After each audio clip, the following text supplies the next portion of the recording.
Hello, my name is Daniel. Thank you for being here with me today. If you enjoy real, heartbreaking, cheating stories from Reddit, don't forget to subscribe to the channel. It really means a lot to me.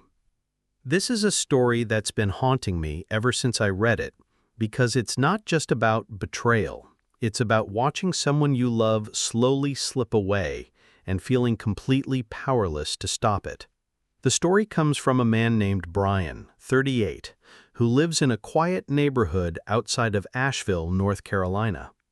He's been married to his wife Jenna, who's 35, for 4 years now, but their journey together started almost a decade ago. Brian describes himself as someone quiet, private, more comfortable staying in with the kids than going out with friends. Jenna is the opposite.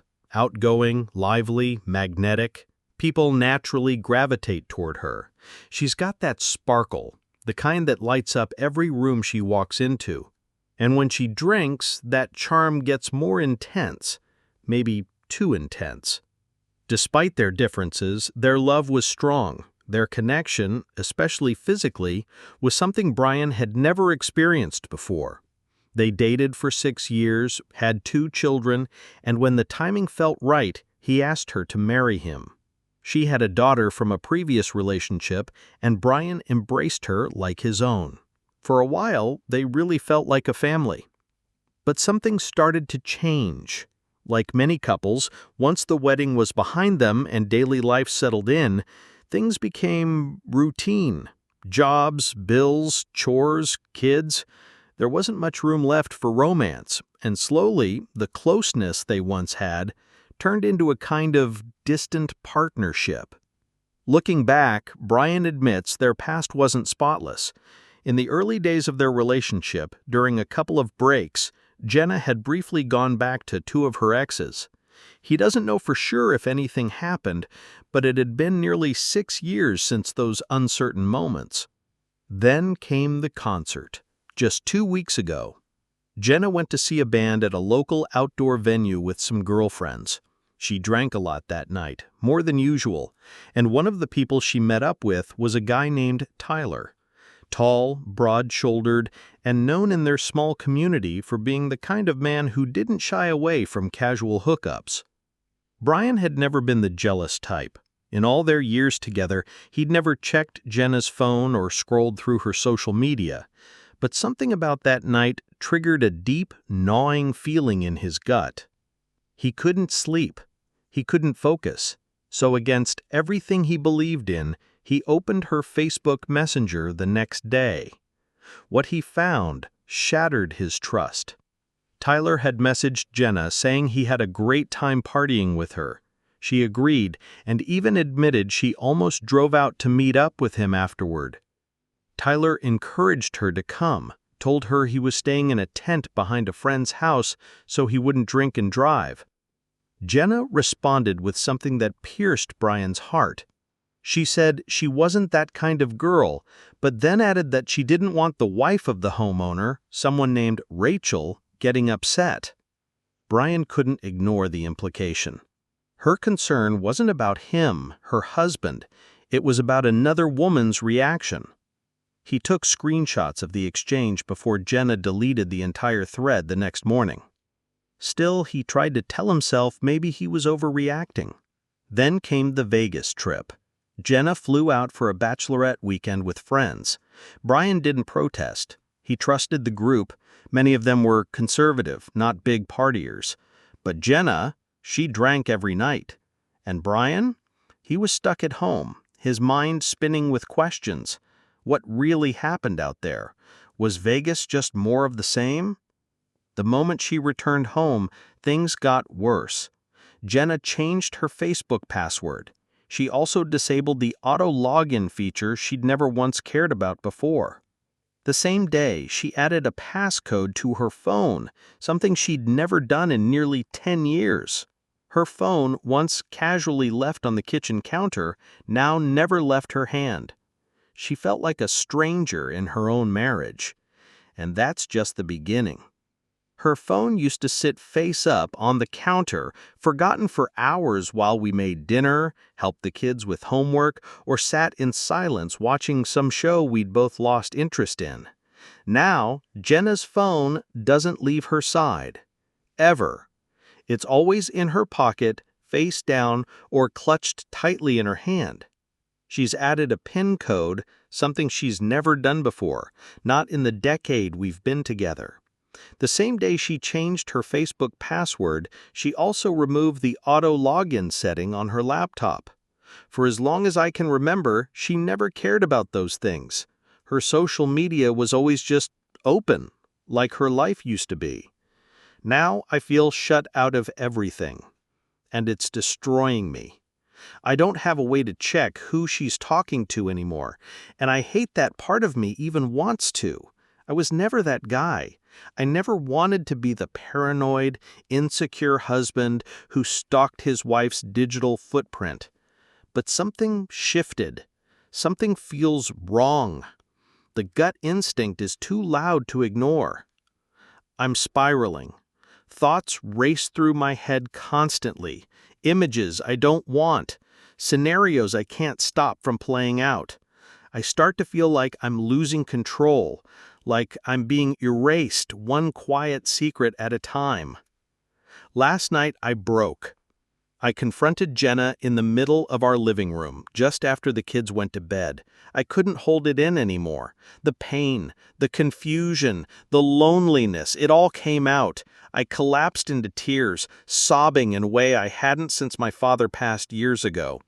My chest heaved as I begged her to tell me the truth. I told her I felt like she was hiding something, that it felt like she was talking to someone she cared about, and she'd taken active steps to conceal it. She stared at me blankly for a second, then scoffed. "You're being paranoid. You're making up stories in your head. You need to let this go." When I asked her about the lock screen on her phone, she shrugged it off. "I don't want Natalie snooping through my Vegas photos," she said, referring to her 16-year-old daughter. "But I've already seen the photos. She doesn't know I did, but I did. There was nothing in them Natalie couldn't handle. A few party pics, a lot of posing with drinks, but nothing obscene, definitely not worth changing her digital habits over. I didn't mention the messages with Tyler, the man from the concert. If she knew I'd looked at her messenger history, she'd flip. I'd be the villain. She'd forget the content and zero in on the invasion of privacy. But still, I'm left drowning in uncertainty. I keep thinking, is this how it ends? Quietly, slowly, like ice cracking beneath your feet before you fall through? I don't want to lose her. I don't want to lose my kids. I see them every day, and the thought of that changing, it shatters something in me. So yeah, I did something I never imagined I would. I installed a keylogger on the family laptop. Call it wrong. I probably deserve that. But I needed to know. I needed clarity before everything crumbled. I was hoping, praying she'd log into Facebook from the laptop like she used to, so I could catch her password and see for myself what was going on. While I waited, I poured everything into a letter. I wrote Jenna a long message, pages of heartbreak and regret. I told her I didn't want to lose her, that I still loved her, and that if there was any chance we could rebuild what we had, I was willing to try, willing to change, willing to fight for us. She texted me at work later that day. "I'm not cheating," she wrote. "I'm not even looking. You have to trust me or you're going to push me away." For a moment, I wanted to believe her. Then she logged into Facebook on the laptop. The keylogger caught her new password. That night, we talked again, a long, hard talk. I told her I felt like she was becoming someone I didn't recognize. She didn't deny it. "I've changed," she said. "The last 2 years, I've grown. I don't need anyone anymore. I'm financially independent. I feel free." She insisted again that there was no cheating, no emotional affair. But she also hinted at a future where we simply coexisted, staying together just for the kids, living separate lives beneath the same roof. I told her I couldn't do that. I can't be a ghost in my own home. She didn't argue. That night, when she went to bed, I checked the keylogger logs. Her Facebook account had stayed open. She'd chatted with someone for a while.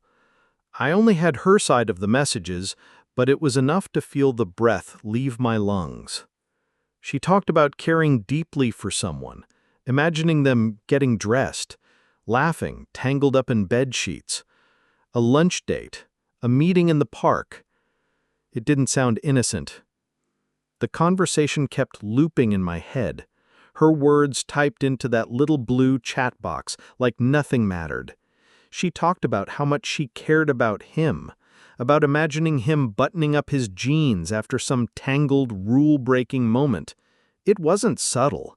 It wasn't innocent. She even mentioned bringing him lunch the next day, a meeting at the park, out in the open. Jenna has never been shy about how she feels. She's always said what was on her mind, unfiltered. So maybe it could have been a misread. Maybe there was a sliver of innocence freighting in there somewhere. But I knew better. Deep down, I felt the walls of my world cracking. The worst part? I figured out who it was. It was Mason, her physical therapist, the same one she talks about constantly, how intuitive he is, how easy to talk to, how he just gets people. I'd heard his name so many times I could predict when she was about to bring him up again. I was frozen. If I confronted her, I'd have to admit everything, that I used spyware, that I installed a keylogger, that I've been digging into her private world behind her back. That would mean divorce, for sure. And I wasn't ready. Not yet.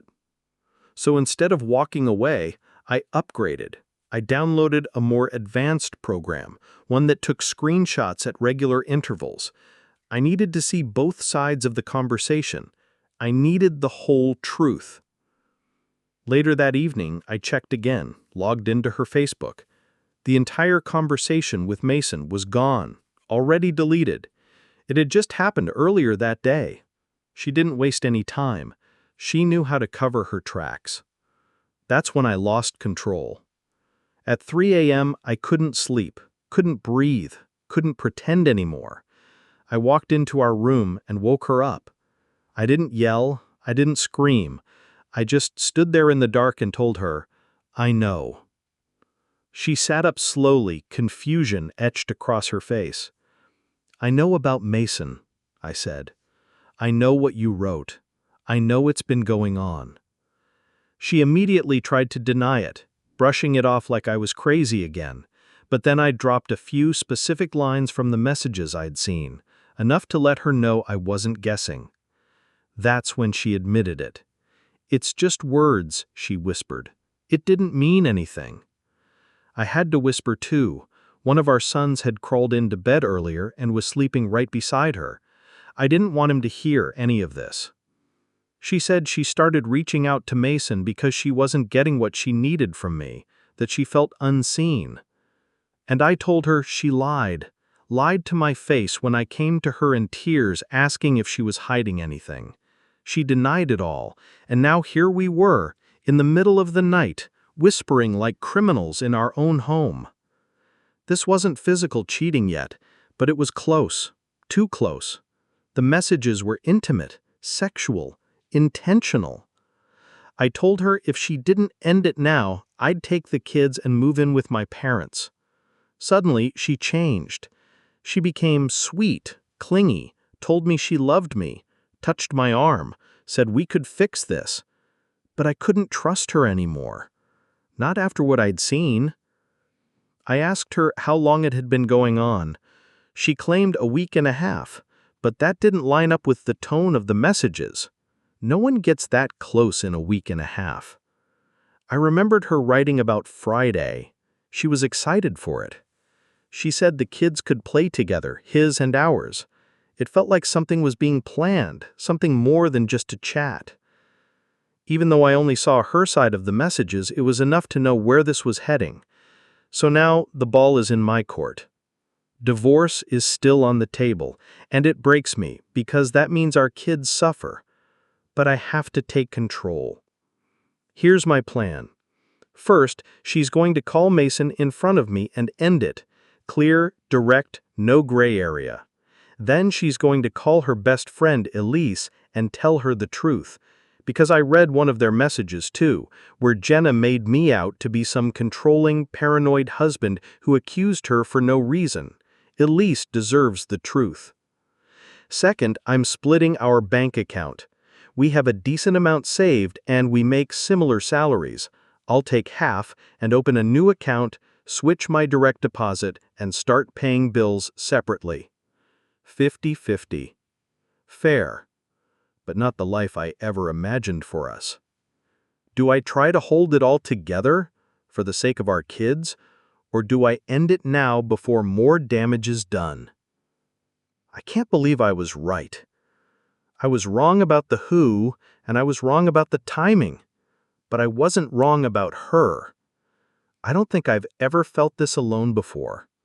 It still shocks me when I say it out loud or even think it, because until a few weeks ago, I truly believed Jenna had never lied to me, not once, not in 10 years of loving her, raising children with her, building a life brick by brick with her. And now all of that feels unsteady, like it's been balanced on something brittle, something I just couldn't see. Writing all this down has been strangely therapeutic. In real life, I don't have anyone I can talk to about this. None of my friends feel close enough, and I wouldn't even know where to begin. So here I am, pouring it all out to strangers on the internet, hoping someone understands the kind of grief that doesn't come from death, but from betrayal. Someone commented that maybe there's still hope, that maybe this can still be salvaged. And I don't know why, but I didn't dismiss it. I replied, "Thank you. Truly, I needed to hear that. Because no matter how hurt I am, no matter how much she's shattered my trust, I do still love her." That night, after everything, our youngest son woke up crying. I went to his room, rocked him gently in my arms until he fell back asleep. It gave me time to think. Hours, really. Quiet, heavy hours that made the whole house feel colder than usual. Jenna came in later and tried to lay next to me. She fell asleep almost immediately, like it didn't hurt her at all, like nothing had happened. I just stared at the ceiling, wondering how the hell we got here. For now, I've decided to go through with the steps I mentioned before, but only as a temporary structure, a kind of emotional scaffolding while I figure out what the hell I'm really doing. I'd be lying if I said I didn't want to make this work, but I can't pretend everything is okay unless something radically changes. We can't just put duct tape over the cracks and smile through dinner with the kids. I think a marriage counselor could help. Someone neutral, someone who can pull us both out of our corners and force us to see the damage and whether there's any part of the foundation left that's worth saving. As for asking Jenna for full access to her phone or social media, I don't know, that part sits heavy in my chest, because the only reason I know anything is because of the keylogger. If it weren't for that, I'd still be clueless, trusting her like an idiot while she deleted evidence behind my back. So no, I don't think I could ever be okay with an open relationship or anything discreet like that. I couldn't stand seeing her every day and knowing she doesn't love me like I love her. Or worse, knowing she's giving pieces of herself to someone else. If this doesn't work out, I think I'll move in with my parents for a while. They live only 10 minutes away, and they'd do anything for the kids. My mom doesn't work anymore, and she's always said she'd love to babysit while I focus on getting back on my feet. And I'd need that, because if this turns into a divorce, I don't just lose Jenna, I lose half of everything. And the thought of seeing my kids only a few days a week, that might be the part that breaks me the most. So that's where I'm at. Hollow, confused, tired, but not entirely hopeless. I still don't know what I'm going to choose, but I know what I won't do. I won't live like this anymore. I'll close this story here for now. If you've made it this far, thank you for listening, for reading, for existing in the space where I could unload this pain. It means more than I can say. I still don't know how to fully explain the grief that comes with watching someone you built your life around drift so far from you, while still sleeping beside you each night. Jenna and I don't really speak much these days, not unless it's about the kids or bills. The silence that fills our house now is heavier than the arguments ever were. We tiptoe around each other, pretending not to notice the emotional wreckage still scattered between us. I did ask Jenna to call Mason in front of me, and to her credit, she did. She put it on speaker and told him it had to end, that whatever they thought they were doing couldn't go on. He barely said a word. Maybe he already knew it wasn't real. Maybe he'd done this before.